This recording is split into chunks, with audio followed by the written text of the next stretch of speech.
पहलगाम हल्ल्यानंतर भारतानं पाकिस्तानवर कायदेशीर स्ट्राईक केलेली आहे। पाकिस्तान सोबतचा सिंधू पाणी करार स्थगित करण्यात आलाय। पाकिस्तानी नागरिकांना सार्क व्हिसा मिळणार नाहीये।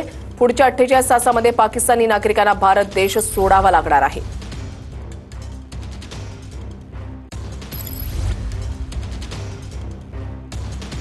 सिंधू पाणी करार नेमका काय आहे पाहुयात ग्राफिक्सच्या माध्यमातून।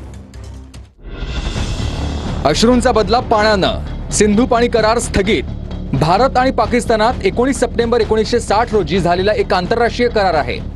करार सिंधू नदी आणि तिच्या उपनद्यांच्या पाणी वाटपाबद्दलचा आहे। करारानुसार वाटप कसं होतं तर पूर्वेकडील नद्यांचा वापर भारत करेल, पश्चिमेकडच्या नद्यांचा वापर पाकिस्तानसाठी आहे। पूर्वेकडच्या नद्यांमध्ये रावी, बियास आणि सज्जलचं पाणी भारत वापरणार, तर पश्चिमेकडच्या सिंधू, झेलम आणि चिनाब नदीचं पाणी प्रामुख्याने पाकिस्तान वापरेल। मात्र भारत पश्चिमेकडच्या नद्यांचंही पाणी शेती, वापर, जलविद्युत प्रकल्पांसाठी करणार आहे। 1960 पासून हा करार अद्याप एकदाही स्थगित वा रद्द झाला नाही। 1965, 1971 आणि 1999च्या युद्धावेळीही कराराची अंमलबजावणी झाली। पाकिस्तानच्या शेतीचा मोठा भाग सिंधू करारावर अवलंबून होता। पंजाब आणि सिंधू प्रांतातील शेतीसाठी हा करार संजीवनी ठरतो। पाकिस्तान गहू, तांदूळ, ऊस आणि कापूस या पिकांवर अवलंबून आहे।